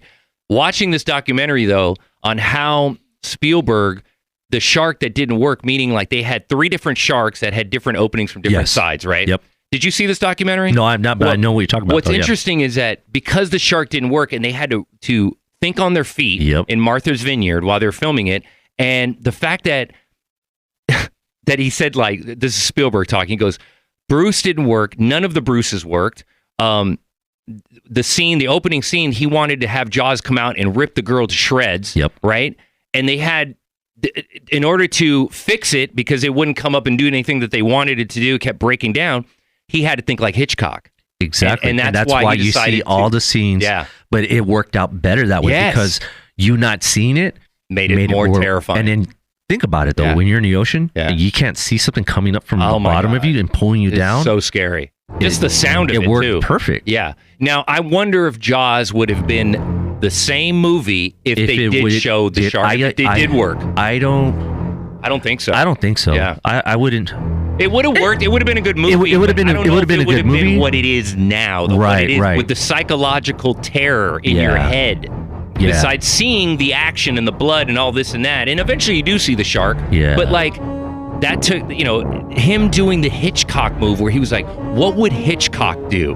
And that's what he did. He literally says that in the documentary. And a lot of those directors looked up to Hitchcock, like just because what he was doing at that time, storytelling and just the shots that he did. Yeah. They call it now the Hitchcock shot. It's like a dolly shot. So basically, the camera's pushing into you. Yeah. And at the same time, I'm adjusting the focus to pull away from you. Oh, I love that. Is that what it's called? What's it called? They call it the Hitchcock shot. That's called the Hitchcock. Because he used it a lot in a lot of the things. I love when they do that. Scorsese when used that a lot, stretches too. out the back. Yes. It looks like the hallway is stretching. And everything's moving. Yeah. Yes, dude. Scorsese used that a lot. So that's what I'm saying. Hitchcock was a very big influence to a lot of directors. Another Sketcho Show podcast.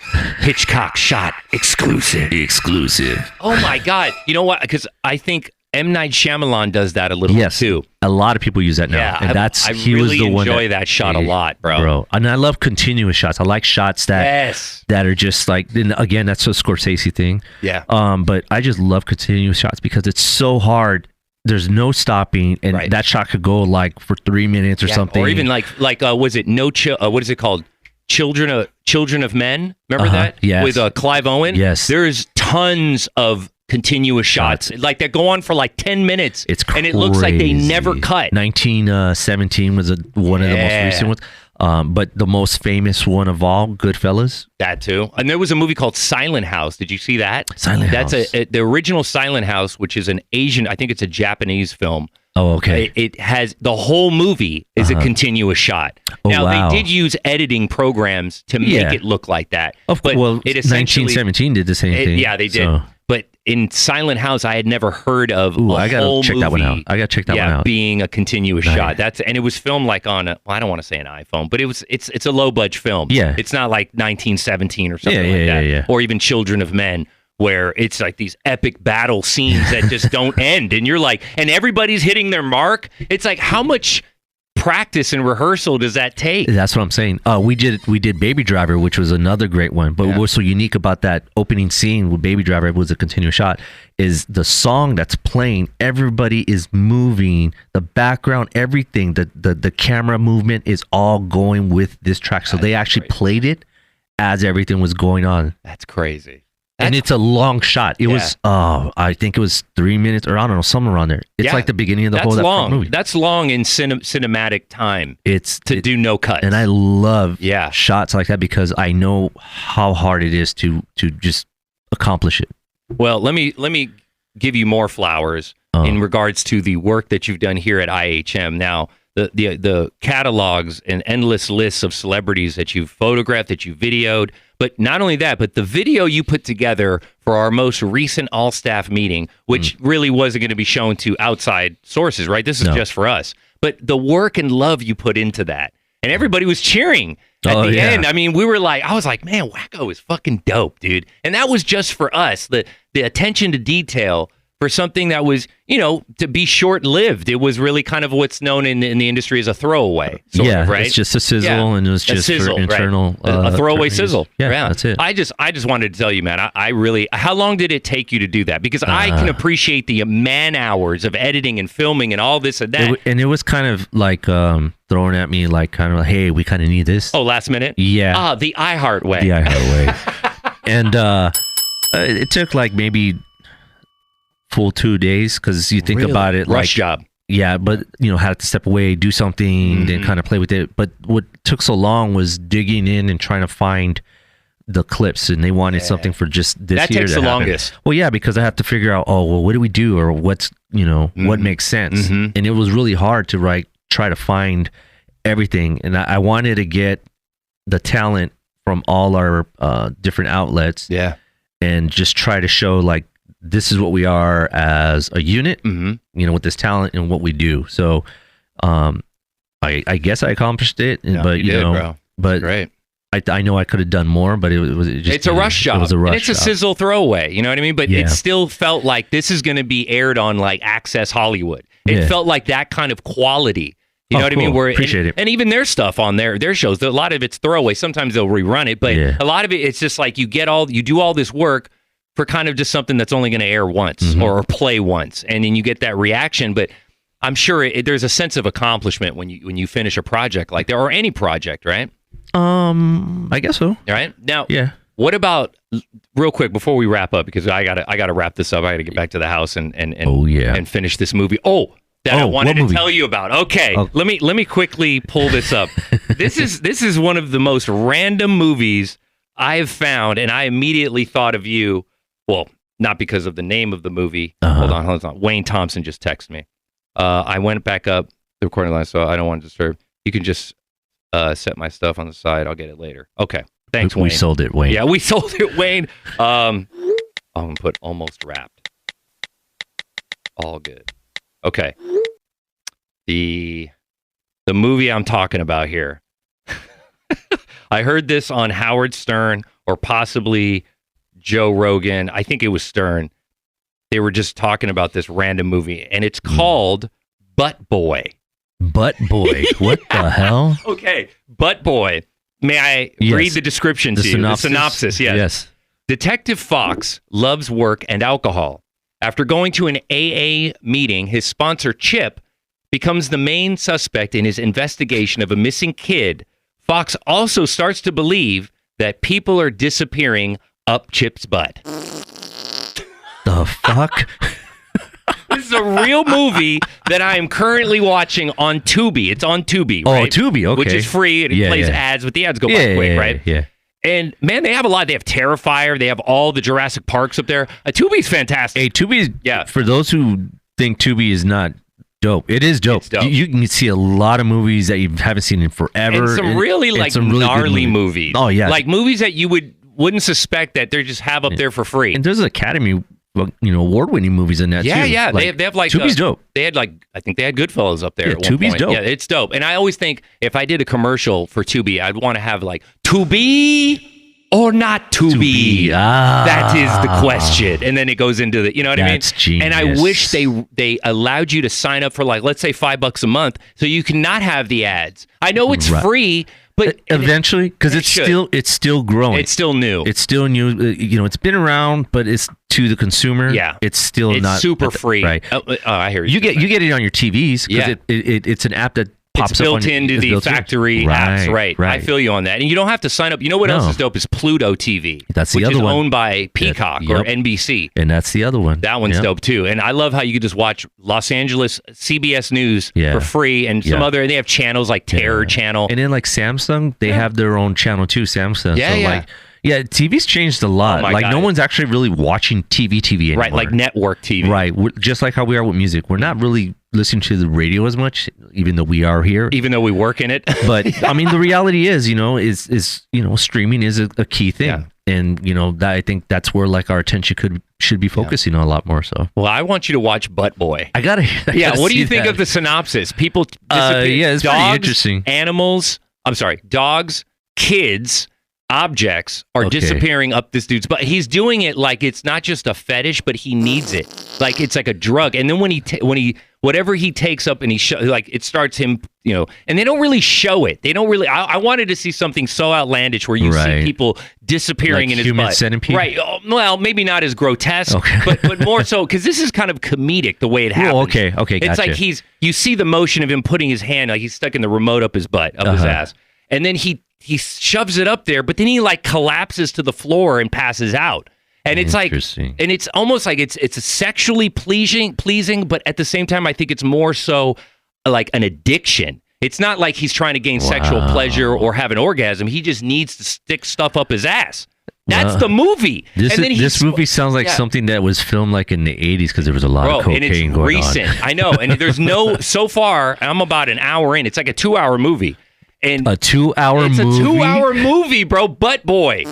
Oh my God, it's fantastic. All right. And the fact that it's the cop who is a detective, it looks like it's in LA, but it's not. And or it probably was, but they pretend it's not. But like the detective, he's going to AA, and this guy who ironically looks like JD from fucking Howard Stern show. What the hell? He has a resemblance to JD, the character sticking stuff up his butt.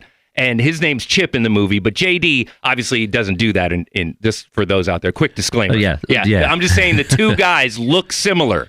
And anyways, Butt Boy, watch it. All right. Tell me what you think. I mean, it's wild, bro. I just had to share that with you. Yeah, that's pretty weird. Yeah. Butt Boy.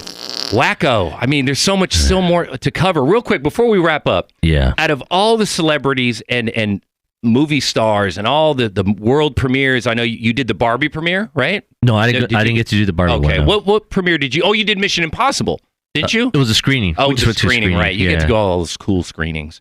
I never get to go to anything. Hey, it's sorry. But yeah, okay. Just in general, out of everything since you've been at iHeart or even prior to iHeart, what is the most memorable celebrity movie star that you've interviewed, and what was the conversation? What stood out? Who touched you the most? I wouldn't even say a celebrity. I would say an entrepreneur. So I was in the Palisades, dressed the way I am. Pacific Palisades. West Coast. And it was a networking party, and my client sent me over there to do some B-roll of him at this, mingling and stuff. And he's introducing me to all these people. Hey, this guy is Wackoe. And all these guys are looking at me weird. But as we started conversating, just like how you're just like, whoa, okay, this guy is not really what it is. Right. And the best advice that this guy told me, and that really stuck with me, was that he says, because I said, man, like we had a conversation about entrepreneur and business ideas, things of that nature like that. And he says, you're a smart guy. Yeah. Just, you got to figure where you fit in. And you got to just start building from there and just network. And I was like, oh, all right, cool. I go, yeah, man, I'm just trying to be like you guys. And he goes, no. You are better than us. Now keep in mind that the white successful men, right. And he told me, the reason why you have a better advantage than what I do is because I cannot go where you come from and be able to sell, talk, communicate, or anything, because I'm an outsider. I'm already the enemy. You're able to go ahead and play both sides. And we are not able to do so like that. And I was like, oh, wow, that's crazy. What was his name? His name was Jacob Iverman. And it was interesting because like he was just explaining, it says, look, you can be able to be a chameleon in this world. Right. I can, because one, I'm the enemy as it is because of I have money and of course my skin color, but you're able to go into these different communities and be respected and be listened to because they see you hustling and grinding, and they're going to put you on a pedestal because you're coming from something, not just this white man coming in here and trying to like sell an imposter. Right. You're one of them. And I was like, oh, and wow. he like opened your eyes to that. Right. And it just, it even enlightened me more to where we go back on to what we were saying before, was like, it doesn't matter where you're really from. And then again, like how you said, it's just how you utilize that, So it doesn't mean like to run away from where we come from. It's just, we still got to get out of the hole, build outside, and then start throwing ropes down the hole. Not that the neighborhoods are in a hole or anything, but I'm just saying, you want to extend a helping hand to somebody who might be in a hole. Whoever's going to grab the rope, grabs the rope. Right. If you ain't going to grab the rope, hey, that's cool. It's there. It's there, though. So, really, man, that's a Wackoe words of wisdom. There you go, man. Wackoe, what's your IGs and your podcast? Wackoe Films. So if you just type in Wackoe Films, Wackoe Films, it'll just go to all my social media and stuff, and then you can just find 90 Minutes on Film. You can find everything else that I do and all that cool stuff. Or WackoeFilms.com. Wackoe, it's been an honor to finally feature you on the podcast. Like I said, it's about time. I love your cool collective vibe, bro. Oh. You bring it. You bring such a nice mellow tone to the podcast, and I'd like to have you on again at some point. But like we got more to talk about, bro. Real quick, you had Natalia Perez on from Big Boys Neighborhood on 90 Minutes on Film. Yes. How did you pull her? Because I'm going to try to get her, but I don't know. I don't know if she'll be interested. Asked. And then Ted Stryker is going to come on the show. So I'm getting a lot of people from here too that are really into film. And she's like really likes movies. So because we would have conversations, because she would go, I would film her at the red carpet. Yeah. So we would always talk about movies or something like that. So I was like, hey, man, you want to come on a podcast? And she's like, I go, what's your favorite film? And she says, Ocean's 11. Yeah. I was like, done. Let's do it. I want to be on your podcast. And you know what movie I'd want to do? What? Snatch. That's my movie, bro. That's like my favorite movie. That would be a good one. It's my favorite movie of all time. I mean, of course, there's Godfather, there's Back to the Future, there's a Spielberg. But when it comes to like just the most outside of the box movie that I saw before it even came out on theaters, I saw it on one of those where it was leaked and it had the timestamp. Oh, yeah. Right? And I saw it on my PC. My boy Max Rebo hooked it up. And he said, Sketch, you got to watch this movie, Snatch It. And I'm like, Brad Pitt's in that movie. And at the time, I wasn't a Brad Pitt fan. That motherfucker killed it. That movie made me a Brad Pitt fan. Because before that, I just thought he was a pretty guy. And I was like, I didn't appreciate any of it because I was like, he's just, every woman I know fawns over him. That movie, he changed it. I was like, yo. This guy, and there was no subtitles on the film that I saw. I had to watch it later on to really understand what he was saying. Yeah, because the way they're like gypsies. Yeah, he's a gypsy. And he went out and how he said he was in the trailer and that there was protests happening while they were filming it because they thought that Guy Ritchie was forcing Brad Pitt to stay in the trailer when really Brad Pitt was trying to method act. And he came out and he's like telling him like in the gypsy accent to get out because he's like, I want to stay in the trailer. You know, or like I want to stay in the trailer. The caravan. Hey, you're a big fucker. You're a big fucker. Nobody brings the size of a fella like you unless trying to say something without talking, right, bye?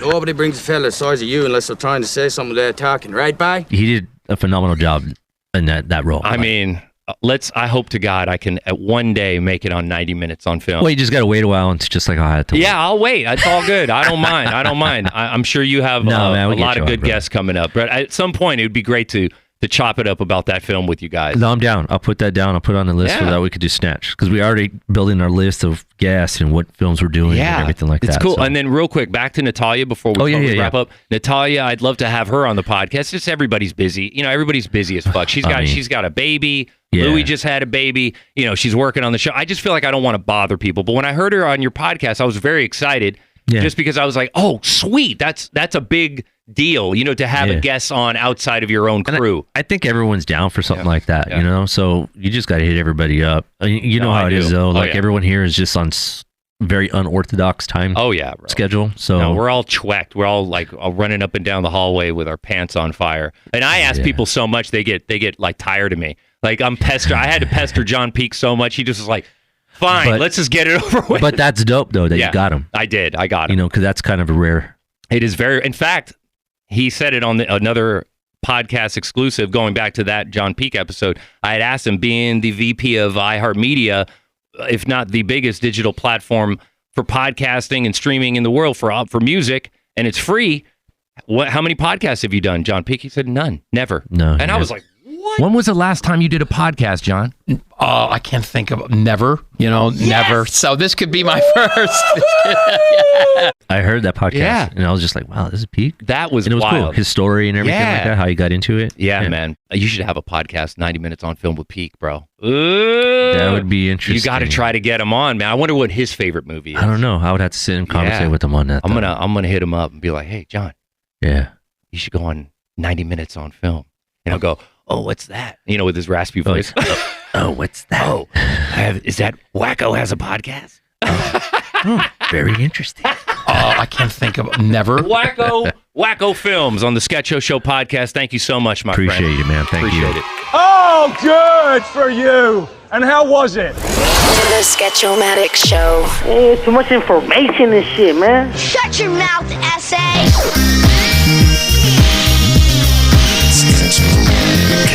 Okay, bye. It's ladies and gentlemen, coming to the stage. That's right. He's a tall, slick, fine-looking guy. Pull out those dollars and make some noise for Sketch. Oh, shit, that's so good.